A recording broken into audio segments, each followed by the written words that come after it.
this video we're going to have a look at some product queries that can be done using the advanced query inside Oxygen. So here we have a repeater that has been implemented with displaying some product information, and you can see that here we have the pagination, here we have the products, and here in the back end we have the repeater. And if I head over to the query, you'll see that we have an advanced query in place, and in that advanced query we've just looked at the post type and we've looked at product. So we'll look at some basics first and then we'll get into more advanced. So the first thing that I'm going to do here is look at the posts per page. So inside the drop down we look for posts per page, and in this case I'm going to just put in the value of 8, and then we'll save that. Now when we head over to the shop page and we refresh, you'll see that we are now restricted to 8 products in the listing, and we still have a pagination here with post per page. So if you were doing a layout on the home page and you only wanted 8 or 4 products and you didn't want the pagination to show, what you can then do is head over into the query and add a parameter to hide the pagination. So we enter no found rows, add value, and we say true.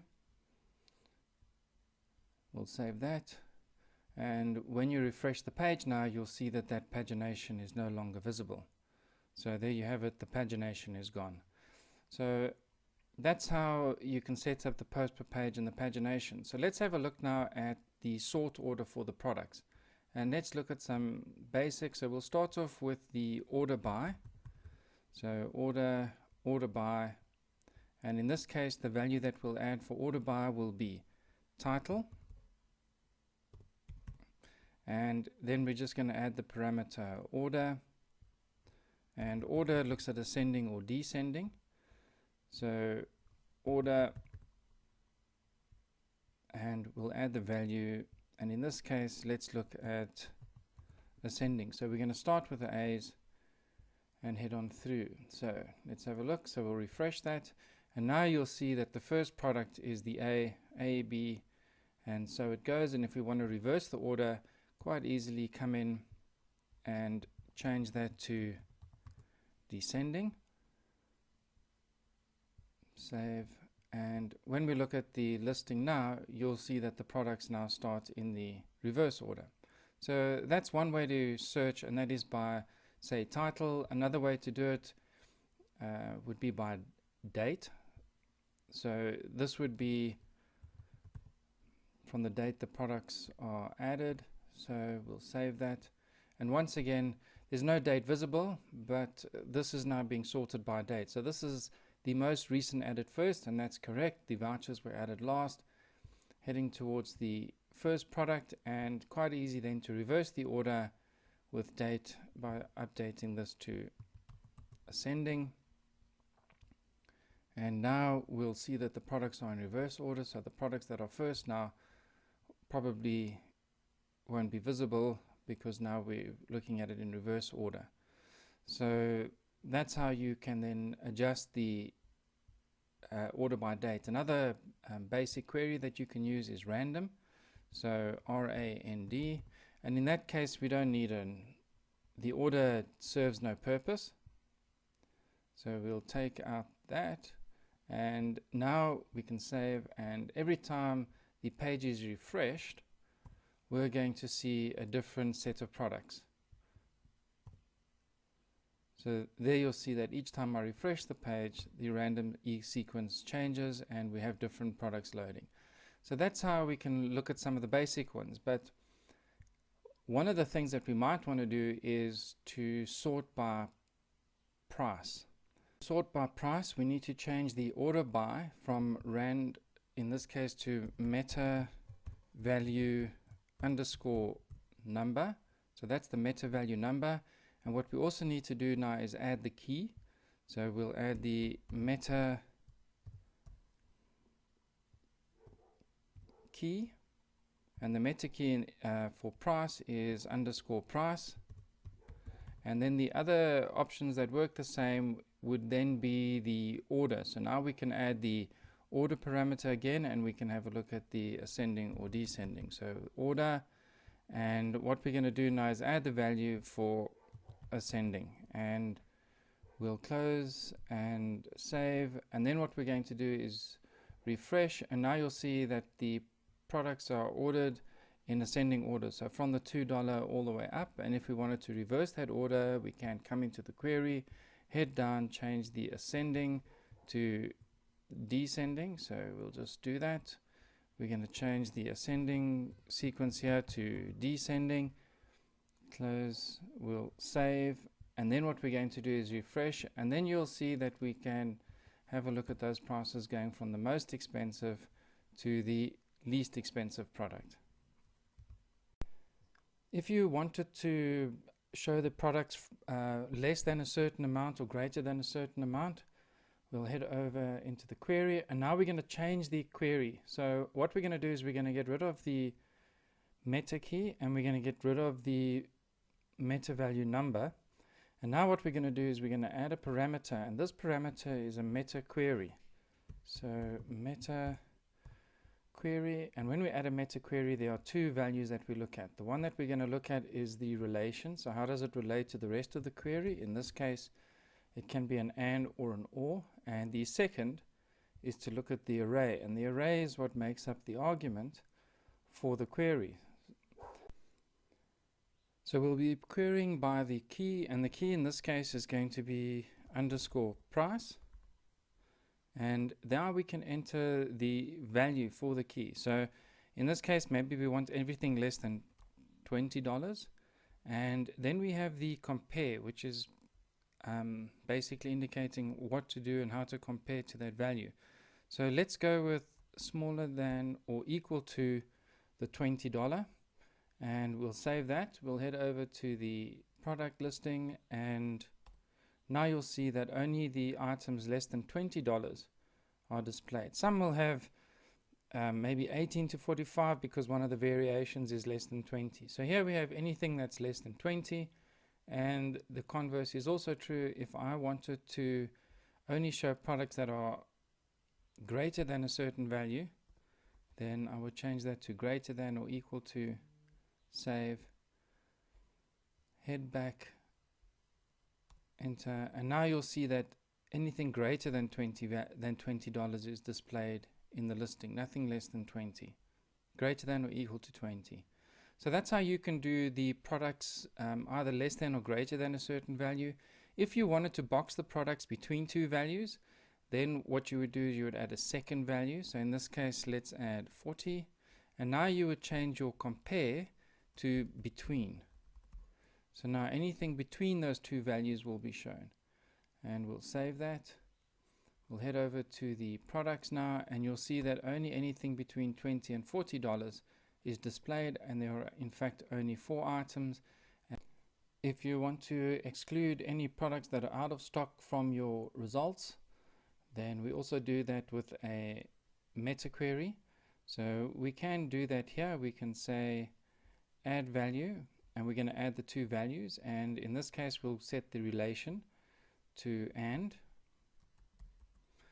what we're also going to do then is set up the array, and we're going to add the same 3 values, 3 items here in the array. So the first one that we're going to look at here in the key is going to be underscore stock underscore status. So we're looking for the stock status. We're then going to enter the value, and the value that we're looking for in this case is in stock, and then the compare value in this case, we're just going to say it must be exactly the same. So now only items in our store that are in stock will be listed. So if we wanted to test that, then let's refresh this page, make sure these 3 items are in stock, and they are. And then what I'm going to do is head over to the polo. I'm going to edit this product, and I'm just going to take it out of stock. So we'll edit here, and then over here under the product information, I'm going to go to inventory, and I'm going to change the in stock to out of stock, and we'll update that. Then we'll, with that updated, we'll view the product. We'll go back to the shop that we were looking at. So in this case, we're looking at a special page for the shop. So it's not the archive page, but it's a custom page. So here we are on the custom page, and now you'll see that that item isn't listed. If I go back into my query and I was to remove this from the inquiry, then you'll see that the shirt is then visible again on the page. So we're just going to refresh that, and now you'll see that the polo is listed on the page, but we only want to show people what's in stock. And for that reason, then we're just going to add that value again for another meta query, add the two values, and we're saying in the relation it must be an and then the array, we're going to add three values. The first value is the key that we're going to look at, and that is underscore stock underscore status, and then we'll look at the value, and the value in stock, and then the compare in this case will be exactly the same. So there we have it. That's how we can check for what's in stock when it comes to a product. The next thing that we're going to have a look at then is going to be product attributes. So how can we list products by their attribute? So that is also a taxonomy query. That is not a meta value query, that'll be a taxonomy query. So what I'm going to do is head over into my query, and I'm going to remove the bracketing here, and what I'm going to say is that I'm going to remove that item, and I'm just going to say a value of 0, and I'm going to just change that to, so any products with a value greater than 0 can be displayed. I'm going to save that, and now when I head over to the website, you'll see that a lot more products, all the products are visible, only those that are in stock are visible, and I've taken away the post per page so we can just see all the products. Now what we want to do is filter by color. So what I'm going to do is head over into my query, and attributes are considered or looked into as taxonomy. So I'm going to leave the pricing query and the stock status, and I'm going to add another parameter here, and I'm going to call that a taxonomy query. Now the taxonomy query is similar to the meta query. It also has a relation. So what is the relation to the rest of the query? And in this case it will be and then we set up the array. Now the array here in this case has slightly different values because it's a taxonomy query. So the first thing that we're going to do is look at the taxonomy. Now any attribute will be saved as PA underscore, and let's go color. Then we're going to have a look at the field, and in this case the field will be we'll look at the slug.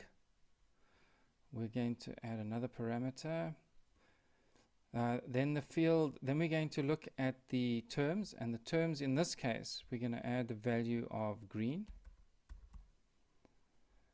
and then the last value that we're going to add here is going to be the operator, and that is, how does that relate, and it needs to be in this particular query. Now we'll save and enter, and now you'll see that all the products that are green are listed. So these items all have something in green. If I wanted to expand that, and if I wanted to add another color, I could add another color here, and let's say I want to add red and green. So there we have red and green, save. And now when I refresh the page, you'll see that anything with red and green will be listed. So those items all have something that is in red or green, and I could even go one step further and I can just keep adding the colors, and I could say let's include blue as well.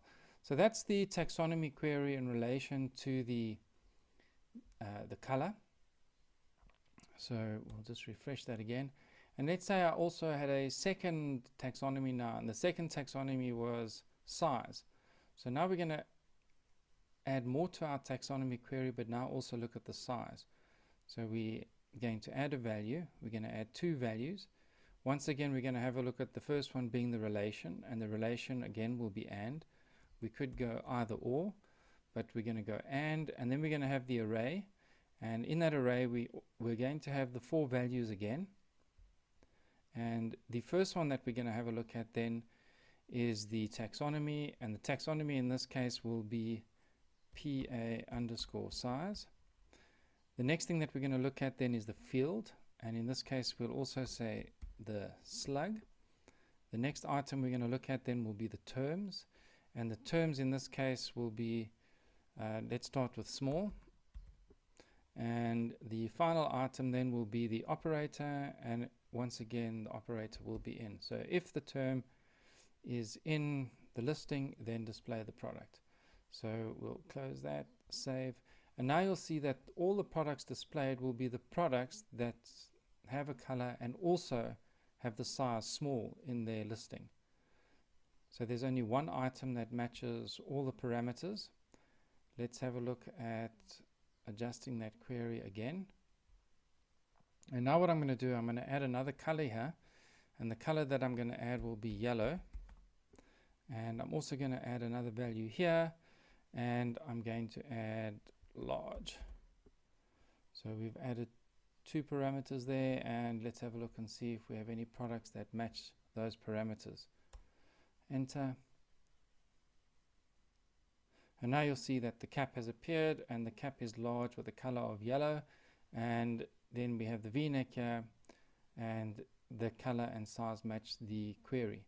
So that's how we can then build the query on the product attributes. If I wanted to go one step further now and include specific categories, what I can do then is add another taxonomy query, and in this taxonomy query we're going to look at the category. So we're going to look at the relation first of all, and the relation in this case will be and again. Then I'm going to have a look at an array, and we're going to add the value. Once again there'll be four values, and the first value is the taxonomy. So the taxonomy in this case will be product_cat, but it could be also be product tag, or it could be an attribute. So it's the product category. Then the field that we're going to look at will be a slug. It could also be the term ID if you wanted the to work by the category ID. Then we're going to have a look at the terms, and in this case let's include accessories, and the second item was a t-shirt. So then instead of adding t-shirts, let's add music. The next item that we're going to be looking at is the operator. In this case it will be in. So anything that's in those categories will be displayed. I head over to the product query and I refresh, and now only the cap is visible because the other item wasn't included in the categories. I'm going to head back now to the query, and what I'm going to do is take out the designation here for size. Well, that seems to be holding things up, or I'm going to add another value here for the t-shirt, either t-shirt or t-shirts. Let's see how t-shirt does it, and then we're going to refresh.